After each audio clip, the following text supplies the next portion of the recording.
I would like to begin this session by mentioning a few things.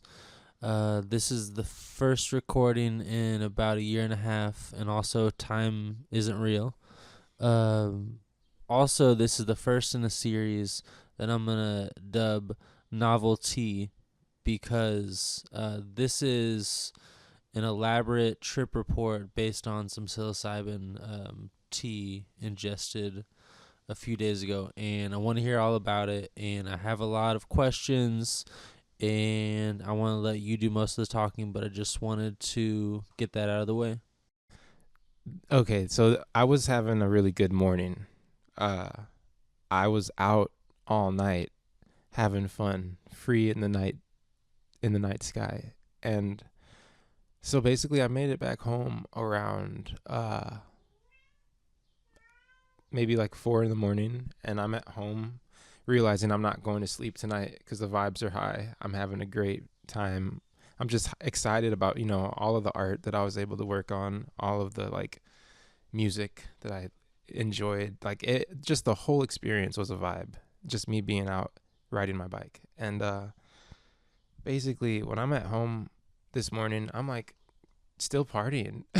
I'm like the sun's coming up. I'm smoking cigarettes. I'm like smoking bowls of hash. I'm like really vibing, and I don't know what to do with myself. And then I'm like, oh yeah, because I know I need to get some sleep at some point, but I'm just not there. Mushroom tea makes sense. And so I'm like, let me have a light mushroom tea. So that's what I do. What I thought was a light little point 0.8, point 0.7 maybe, 3/4 of a gram, which for me is not the hugest dose usually. But this came through as mushrooms do sometimes, unexpectedly potent. And so I didn't just have a chill light tea. It was a full blown morning trip with all the bells and whistles. And so yeah, but to paint the picture of how it felt for me as I'm coming up, it was a whole lot of fun. I felt my heart come into life, the heart space, the consciousness of my heart and love coming through, waking up. And I'm like, so I think what set it off was that I made this rotini pasta salad early in the morning because the summer days have been too hot to cook. So I thought, yeah, let me cook this pasta salad in the AM while I'm awake and I have all this energy. And that's what I did after drinking the tea. I ate some of the pasta salad. I like salted it, peppered it up really heavily, and I ate some while it was still warm before making it into like a salad with dressing, and it was so good. I was vibing. I was really like, yes, salt and pepper noodles, so good, you know. And it brought me life because I've been up all night, really just like partying, moving my body around, dancing and everything. And so that's what set off the mushrooms is eating this pasta, and I'm starting to really enter a psychedelic world, and I'm like, oh yeah, let's go on this roller coaster because I was not expecting that. And before I know it, I'm singing a little prayer, as I do a lot all the time. I don't have to be high for this. I do these. They're just a part of who I am now, and I'm singing my little prayer, and I'm like, hey abamba ye home ya yamba, and I sing it for a little bit. It's like a lot of fun. I'm feeling the vibrations in me come to life more and more, and I let it go. I'm also on my phone while I'm doing this. I let it go. And my friend's story, this is a friend of mine in Cambodia that we make music together all the time.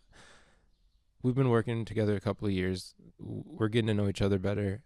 And as I let go of this prayer that I'm singing, he picks up right where I left off. And he's like, hum ba wo ba yeah.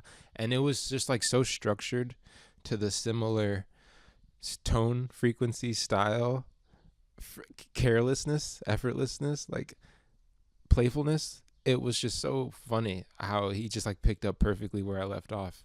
But also, along with that, as that happened, that was just like so cool, but it instantly tapped me into this eternal space of emptiness, of our inherent empty nature that allows us to project our consciousness in this vast way. And it specifically tuned me to the oneness of being a being here and how connected we really are. There was this psychic aspect that came with it that allowed me to remember things more clearly.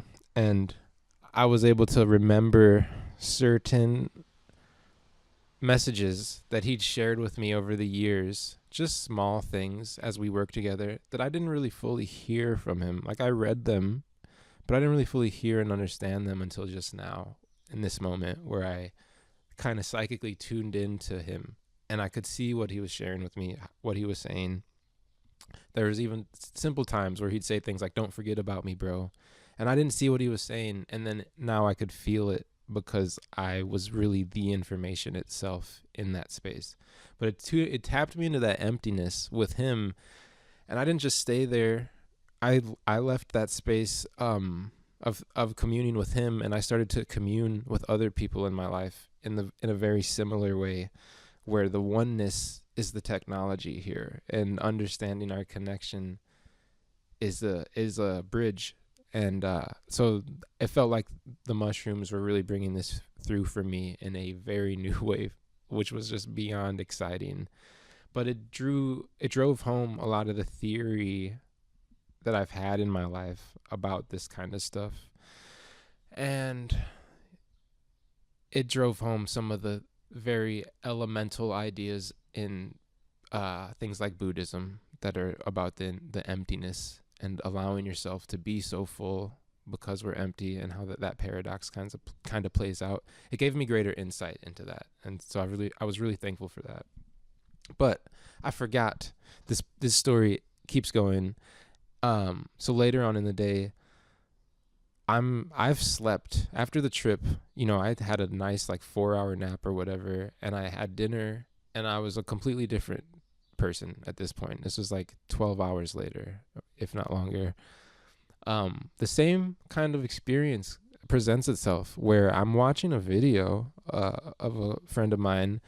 She's saying that if one wants to receive some of these downloads, that you can just tune in and open yourself up. And so that's what I decided to do. I'm like, yeah, let's do that. And I tune in, I sing another prayer again, and this time it's a little bit of a different prayer. It's but it's along the same lines. It's something like, hey yaga boya yaga ya wo, and I sing it for a while, for a few good maybe 30 seconds, 40 seconds, and I'm enjoying it. I totally forgot that I'm watching this video with her, and because I was making dinner, I wasn't really tuned into that video that hard, but I sing my little song. And I let it go. And the instant that I let it go into the ether, here she comes, supporting the structure once again, supporting the key, all in tandem as it was earlier with my Cambodian friend. And she picks up and she's like, hey, and just sings her own rendition and goes for a while, but is perfectly in harmony. That's the word, is the harmony of these two experiences. And it just blew my mind once again. This time I'm not tripping or anything. I'm just making dinner and I'm vibing out. And here comes this unbroken link, this unbroken chain of the same conversation that is existence, and that I find expressing itself. So this reminds me of a couple weeks ago, we were chilling in the car before we were about to go out, and you were basically telling me about that morning's ayahuasca experience, and we got on the topic of, because of the oneness, let's say I'm having a conversation with someone at the gas station, and then I leave, and then I go talk to my friend or my whoever, another acquaintance or stranger, and it's the same conversation as you picked up where you left off with that prayer. It's a constant loop, and you're always just, wherever you go, there you are. You're talking to yourself, but every new being that you bump up against or cross paths with, you're just continuing the conversation that you just finished with whoever else. Yeah, this is so funny to me. And I'm actually finally remembering old memories about this idea. So this is what's been my reality for quite a while, is just this unbroken link in my experience, moving from person to person, place to place, meeting to meeting, having the same conversation, and it's nonstop. And it feels like you're talking to the same kind of person or consciousness between different people, various, even what seem to be really uniquely different people. You have this one conversation that's just continuing to go on.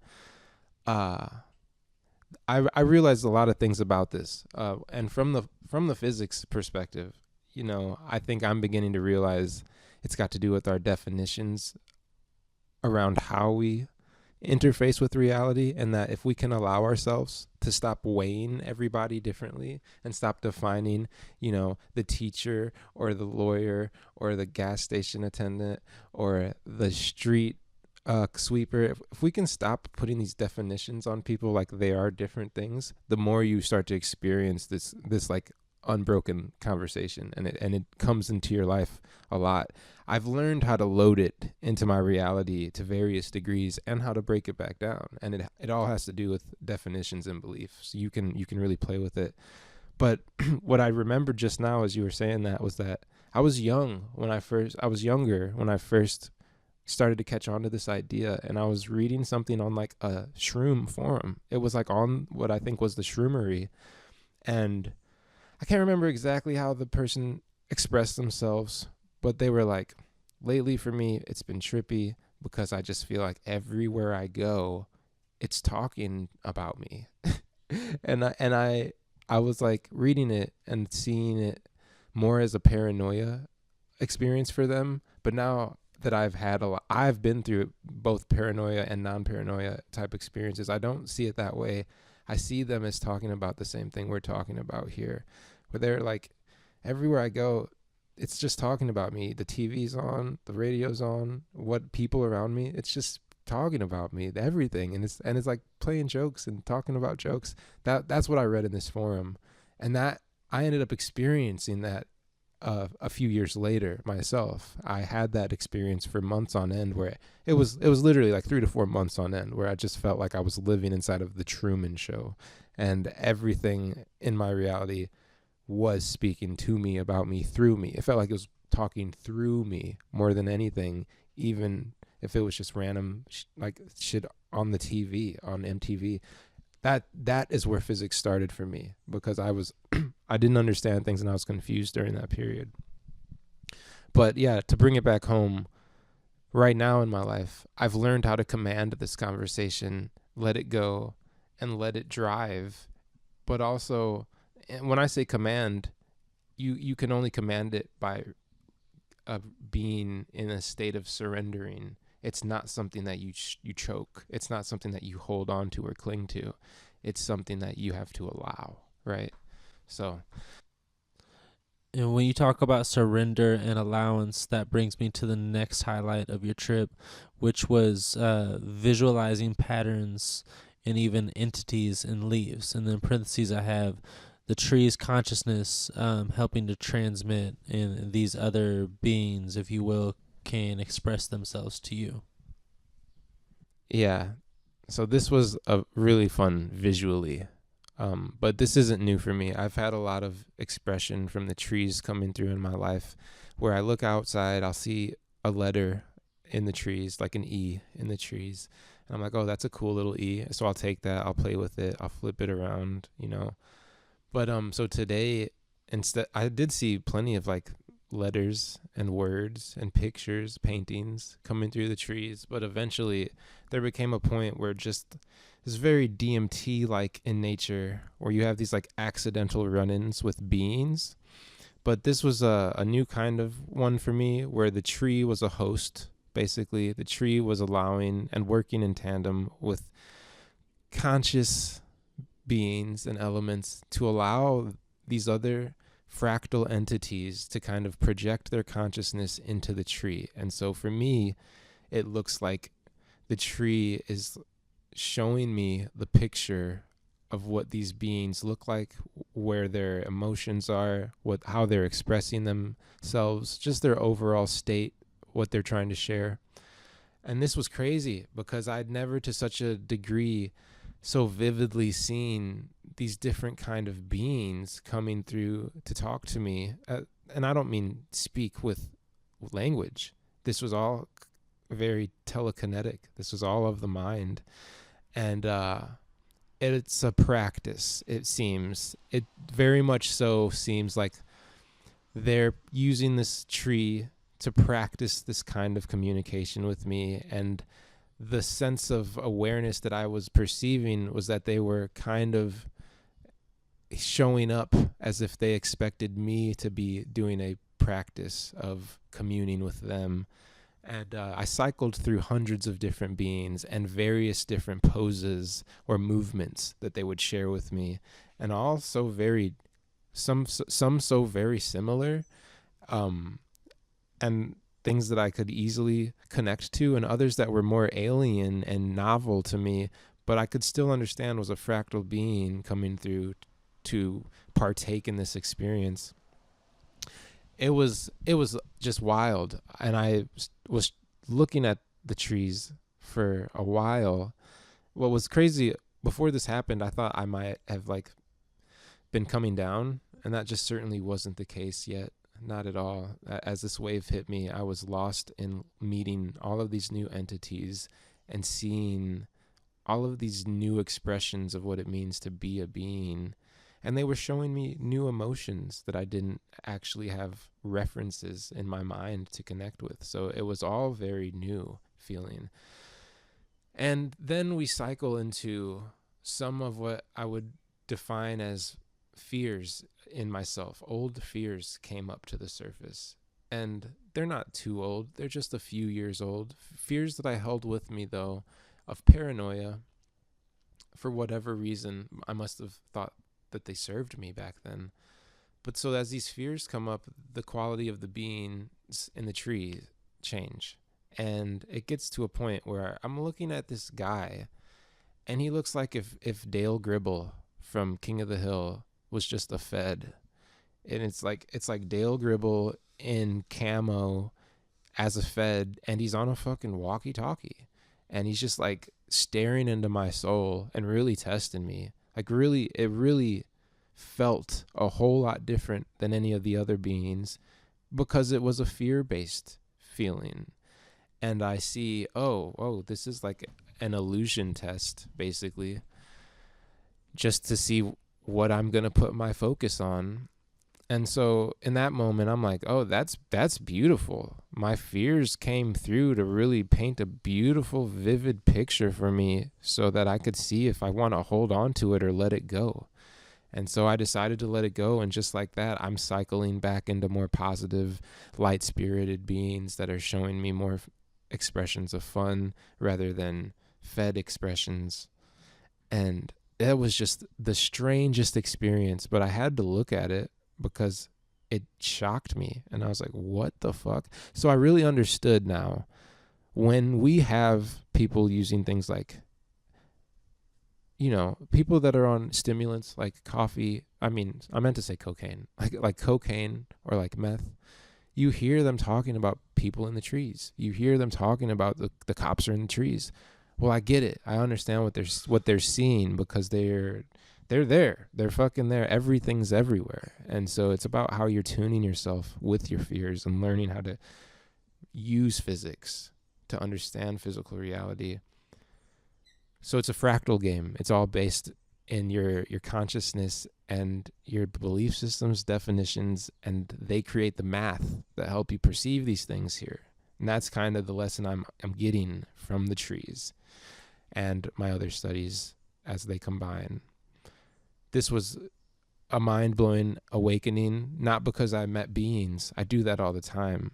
That's nothing new to me. I've been running into them accidentally for years. But the way they came through the tree, using it as a host, as a platform, the way that we would use Facebook or Instagram, that's what was new for me. Is that we were deciding to use this medium together, and it worked incredibly well. And it's just so beautiful. I'm very grateful for that experience. I would love if you could elaborate on practicing contact with interdimensional beings. Rather, I mean, whether it be psychically, visually, how does the communication take place? Paint me a picture. So in this space, with what I have going on with the trees, this is what I would start to talk about as a synchronistic experience. It happens in synchronicity. There is no real like plan to meet up, but at least not on the physical side. There was no like huge there was no path set forward like, oh, I want to go meet some beings in the trees. There's none of that. This was just purely out of what would appear to someone else to be the chaotic part of the day. It just happened. I understand that there's no chaos about it, and there's no accidents about how this happens. But with all of my meaningful experiences in meeting beings, they all seem to happen spontaneously and accidentally. And sure, sometimes like there are substances involved, but not always. And in all of my deep experiences, it's been an accident. I've never geared myself towards going anywhere. You just find yourself in a space, and sometimes that space has a being right next to you, and they're trying to show you something or tell you something or sing you something, and a lot of times you can't get it. You just can't. You're like too closed off and limited by your own perceived experience to get it, and other times it's harmonious and perfect, and the alignment of the mind is in unison, and you start to understand that. So with things like telekinesis, it's a joint effort. There's an alignment of the minds occurring. It's not as if one is downloading into the other or peering into the other. No, it's an opening on both sides and an alignment process. But with the trees here, this process, it very much, it came with the energy of practice. We are practicing. This is a practice. For what? That's my own personal definition to build and kind of create for myself what that is. It could be because a lot of people think aliens are going to touch down any day. I think they've been here. I've been talking to them. But basically it came with this idea of we're practicing this for whatever reason. And that reason was for me to define, and I didn't define it in that moment. I didn't have a reason to. I let it be empty. And there's a being that just arrived in perfect timing. See, and this is the synchronicity that I'm talking about. I didn't call out for anything. I didn't ask for any attention from any certain entity. And yet here came hundreds of expressions. And I all kind of ultimately, I honor their uniqueness among them, but yet I also see their oneness and how they're all linked in this very intimate way. But there are various ways to practice contact. To answer your question, everything you can imagine is a tool for contact. Everything can be a way to contact. It can be visualization. It can be through your artwork. You can use your artwork to create portals and use those ideas of those portals. You can do this with the reflection coming through the window that hits your morning cup of coffee. You can use the light as a reflection to also establish contact with entities. There's so many ways, and a lot of it's showing up now on our data imaging, and we don't know exactly what to make of it. But there's so many devices that are beginning to register with this awareness that there's little beings around us, and big beings around us everywhere we go. It seems everything's alive. But so yeah, any technique you can create in your mind, you can develop further into a skill with practice and experience this stuff anywhere, anytime, any place, any way. It has to do though with your beliefs. Are they going to get in the way? So you have to work with those first to allow these to develop into technologies, basically. But it's your own creation. That's the whole joke of it all. It was always your whole creation. It was always your own creation. Brings me to the next thing I wanted to talk about synchronistically, which is the phrase where attention goes, energy flows. In other words, what you focus on, your reality will lean and bloom in that direction. So we have the most powerful gaze, it would appear. And it really is about where we put our focus, where we put our intention. And so with this Fed in the trees, that was what that whole test was about. It was an illusory test of my own paranoia to see where am I going to put my attention? What do I want to build with reality? What do I want to create? And luckily, I'm at a place where it was quite easy for me to see, oh no, I don't want to hold on to this for any real reason, but thank you, because it was really like a blessing to realize like this thing was a tool for me to help enlighten myself a little bit. But yeah, this idea of we merely need to put our gaze on things and let our attention drift into certain places that we prefer to build into our life. That's how we really build our physical reality, is where we place our attention. It seems too simple to be true, but that's what the math is showing me. That's what the physics is describing for me. And so overcoming our fears really does have a great importance once you start to realize it's all about where you put your attention. So I think that's a big part of the human story right now. People are becoming aware of how we build our physical reality, our preferred life, and they're realizing we've got to move beyond our fears. We've got to act in ways that are fearless. And this is a theme in my life that's really coming through heavy. So I'm trying to pay as much attention as I can.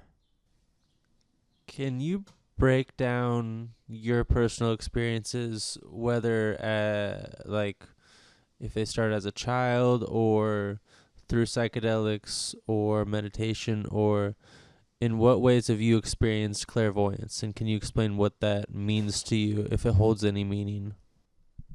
Okay, so I'm becoming aware lately. This has got to do with ayahuasca, helping me awaken greater aspects of myself. And I'm remembering that as a child, it seems like things were just a lot more psychic in nature for me, a lot more of thinking of somebody and here they are now instantly, or whatever, knocking on my door asking me can I come outside and play, or like a lot of these things where you have an idea and pretty quickly it loads. And that's kind of what clairvoyance is to me, is this connection with knowing things, knowing what's about to happen, or knowing what's happening as it happens.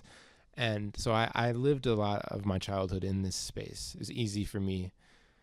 And I just remember so many moments of like thinking about people, and here they are calling me instantly, all of these things. And so my childhood was filled up with that synchronistic kind of thinking. Now we're doing, dreaming, now we're doing, all the time.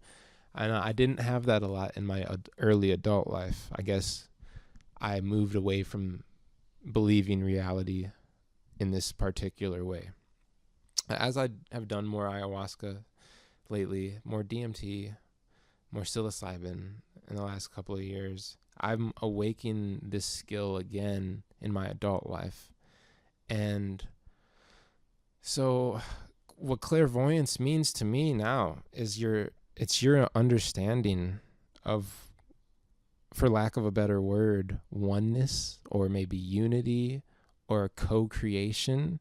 And that's to say that different people aren't actually different, that different people actually are you and a reflection of you here in this particular realm.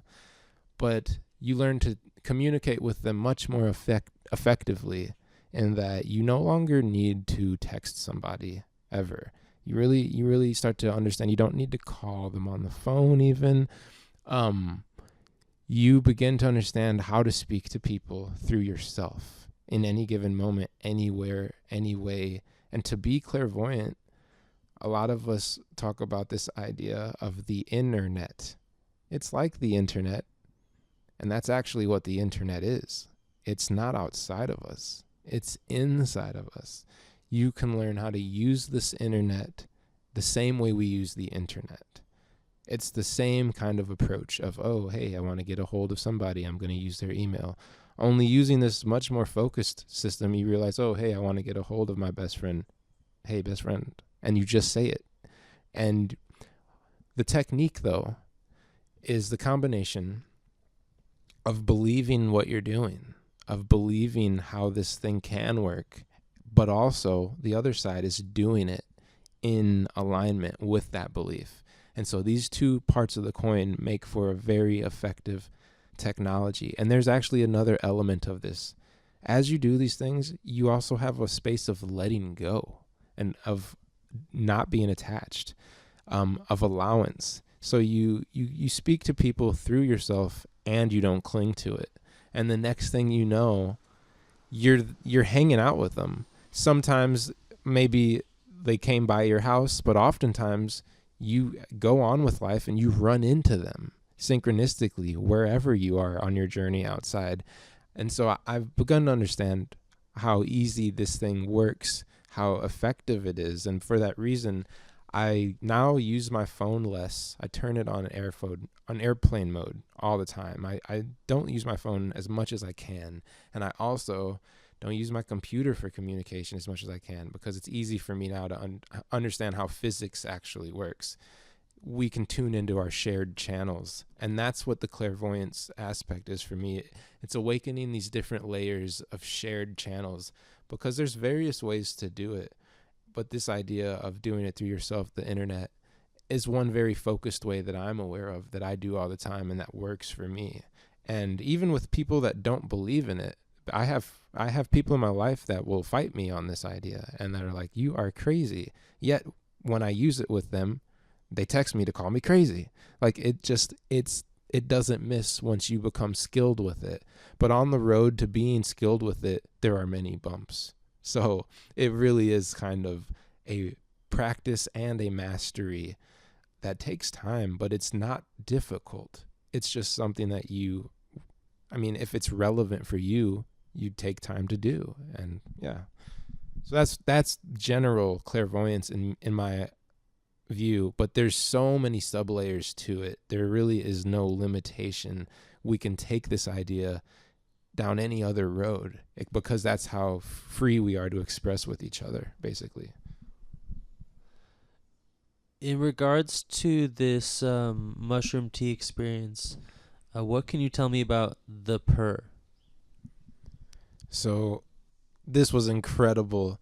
This purr has shown up in my life lately, in the last year, and it's kind of a breathing technique and a way to focus myself, my consciousness, my awareness in a very cool way. I use it to be relaxed, calm, but centered and alert. But that's not the only way to use it.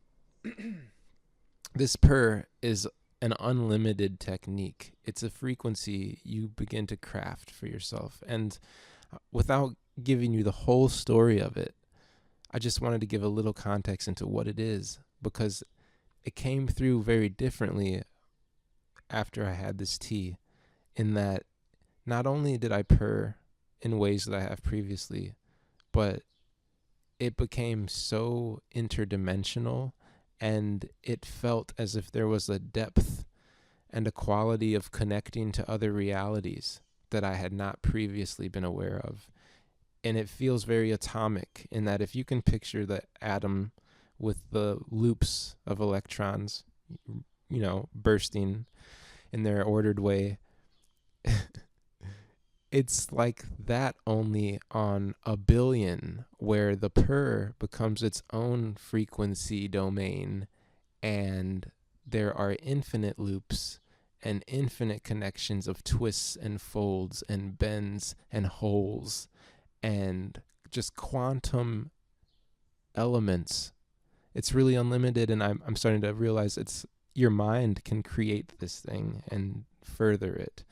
But so during this experience, I have a new glimpse of how to use it interdimensionally, and I'm using it to remember things that I don't think are my memories from my life. I think they're parallel versions of my experience that I can connect to because of however this fractal experience works.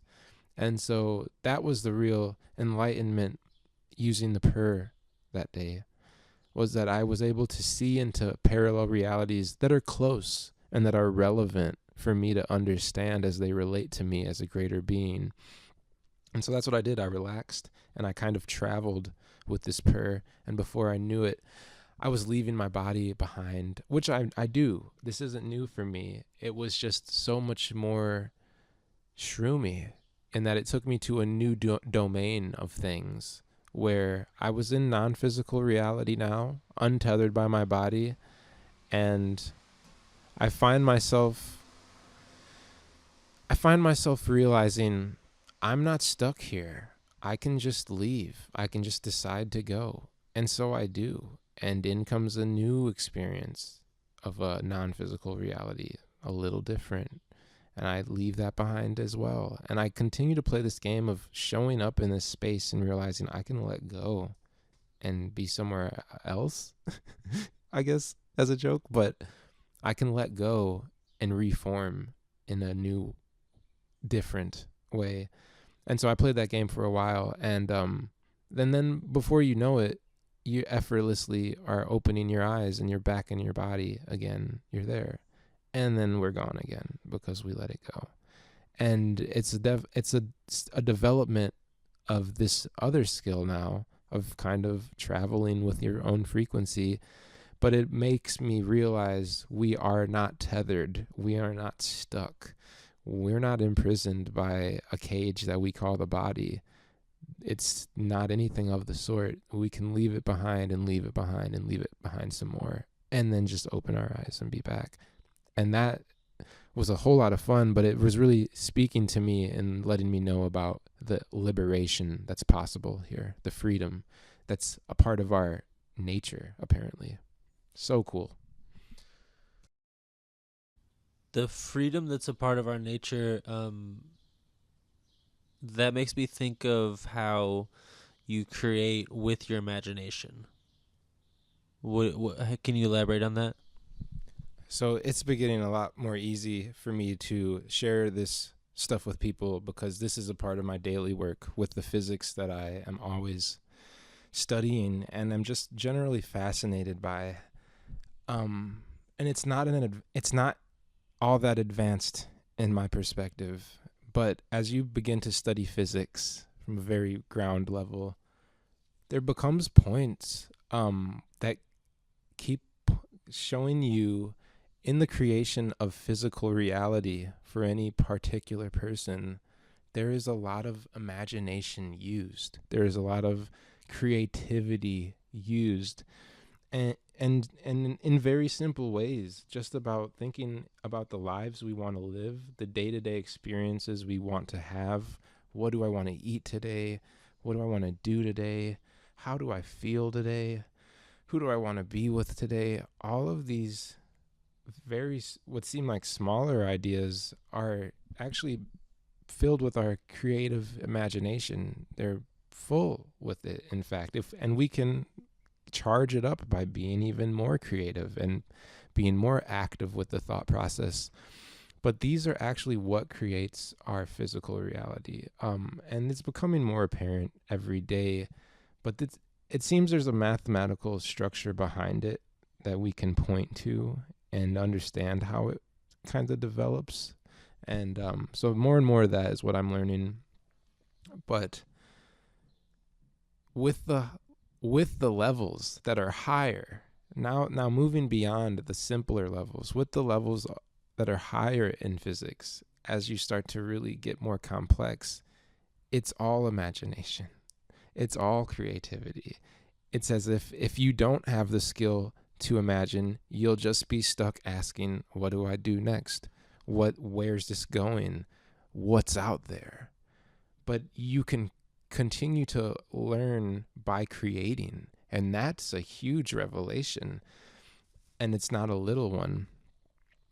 But, this is a huge argument in the world right now as to how real is anything. Is anything real?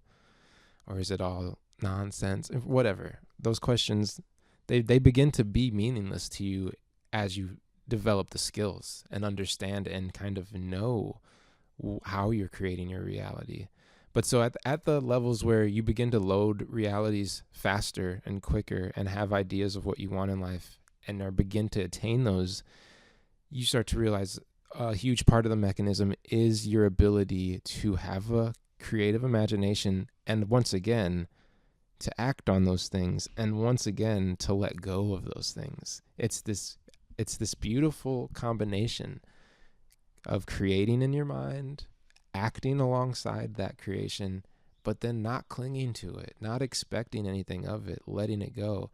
And this combination as a skill set, as a technique, begins to rapidly catalyze the day-to-day experience, and you begin to rapidly load in those things that you were just dreaming about, and it becomes so funny and so comical that you realize I'm only as limited as my beliefs are. I'm only as limited as my thought process will let me be. So yeah, if I could tell anybody anything, it would be to use your imagination as much as possible and enjoy it. When you were discussing clairvoyance and then again with the imagination, I feel like we're talking around the topic of something that's intangible and something that I don't know a lot about, but I think maybe there's a lot of it going on, and we just have to acknowledge that if you're open to discussing magic. So this is super funny for me because magic keeps popping up in my life as it relates to my very basic studies around existence and consciousness and physics even. And it's funny, a friend of mine got pretty frustrated with me recently, and he said something that I didn't understand. He was like telling me about how part of my own consciousness was resisting certain ideas he was trying to share with me, and he was like, you just kind of remind me of the work of Thoth. And Thoth's the Egyptian person, God, or whatever, however you interpret these things. And I didn't know what he was trying to tell me at all. I could not understand what he meant by that I was sharing attributes of Thoth. That didn't mean anything to me. Big deal, whatever. Well, a few days later, it comes into my awareness that Thoth was a big researcher. That's what he did. He was all about science. He was all about, in time, magic. But what I learned in some of the work of other scholars is that Thoth apparently studied physics quite a bit. And so he had a basic understanding for some elements of physical reality. And that clicked for me. I was like, oh, well, no wonder my friend would compare me to Thoth, because that's what I've focused on for the last few years is physics, very basic structures, things that we can share with each other that work. And so to get back to magic, it keeps coming up in my life. As I continue to study chemistry and physics, I'm redirected to the work of Thoth and other mystical stories where they were doing a lot of alchemy, basically. And the way that I'm looking at this alchemy, it can seem very magical at times, but because I do science on the daily, it feels very neutral to me, and it feels very based in the practices of chemistry, which to me were never too magical, but I always believe there's magic in everything, right? That being said, seeing the magic in everything, I just never charged up my science with this magic. And as I'm becoming aware of Thoth's work, that's what he does. He does science and he charges it up with magic.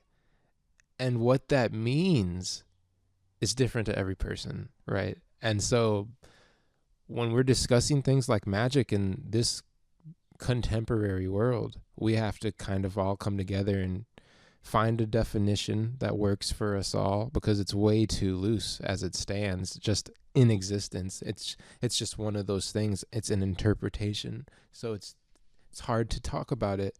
But what I'm finding for myself is I think the magic has always been there in life. It's a aspect of our consciousness.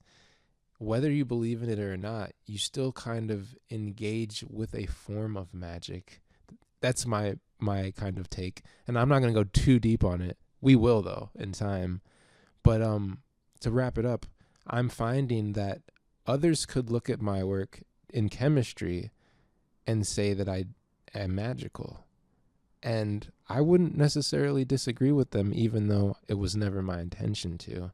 So it's a very loose interpretation of what magic is, but I'm beginning to wrap my mind around ways that I can use it as a general tool and concept in understanding myself and the greater being that is here, basically.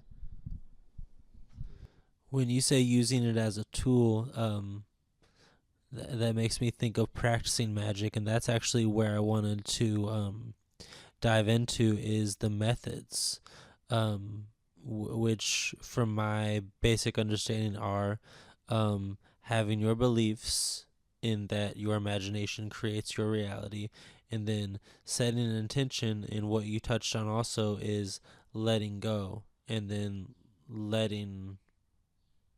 just allowing. If you want to elaborate on your experience with that, and if you think that that's accurate as far as magic goes. So with more magic ideas coming through into my life lately, it seems to me one of the biggest ways we can help this realization birth itself in each of us is to find our own aspects of being unlimited, of being limitless. It seems that magic requires limitless. It requires you to be infinite in your approach and in your thinking, in your knowing, rather. And so that means that the techniques for using different forms of magic are limitless and unbound and unrestrained, and they're not put in any box. Sure, you can do that, but it seems like to understand this on a higher domain, you have to let go of limitations. And so this technique of using your creative imagination aligned with actions, because it's really the actions that ground it into the physical reality, using your imagination, grounding it by doing actions and letting go. That's really it. That's really all it takes to make big moves in your life, huge moves in your life. And when you're using your creative imagination, it's important that you're like tuning into the things that you love and that you're passionate and excited about, and the things that you prefer, basically. Because again, if you're focused on anxiety or fears or things that you just don't prefer, well, that's what you're going to pull through into reality, because that's what you're gazing on and that's what you are focused on. It's okay to acknowledge these things without being overly attached. And I think that's the game we are learning how to play, is our levels of attachment to everything. But that's really one of the clearest kind of techniques, is using your actions aligned with your imagination while you let go and not cling to any outcome. It's that really simple way to start using small movements that are huge in your life, and that will really, you will jump through billions of parallel realities, and you won't just have to think about it as a theory. You'll actually begin to know it and understand how it works yourself. That's the real exciting part for me lately. You touched on the idea of believing in your own limitlessness. I recently heard a physicist put their like their collective studies fit it into one sentence, and it was there are no boundaries, meaning all boundaries are theoretical. What's your take on that? And then we'll be finished. And yeah, All boundaries are theoretical. Boundlessness. So, when I first ran into the concept of non duality, I didn't understand what I was brushing up against. But where I am now, that's how I would explain non duality, is this boundlessness that it's really theory. It really is theory, because the truth of the math and the physics kind of shows us there are no boundaries. Yeah. And I think this is really what Einstein was bringing to the world at large. He was really bumping into this idea quite elegantly. And, I think he deserves his credit right now for bringing this through at a very early time when so much of humanity just didn't really have any of the models to even discuss some of these ideas. So hats off to the OG and big ups to Einstein.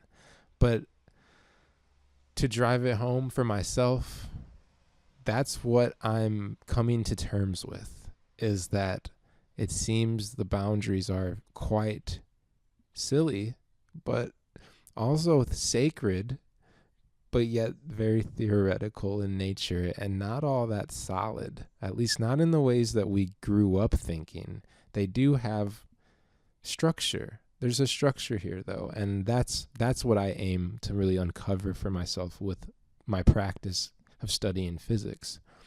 We have so far to go, but every day we know a little bit more, and it's been just a great journey so far. I don't see how it ever ends, right? But I do see that we get a greater understanding of ourselves yet with each step we take.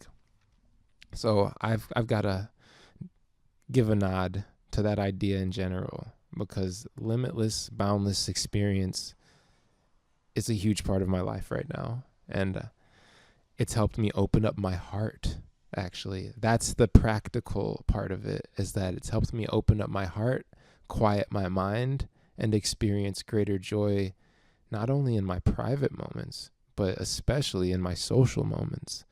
So, big love to all. And yeah. get out the way.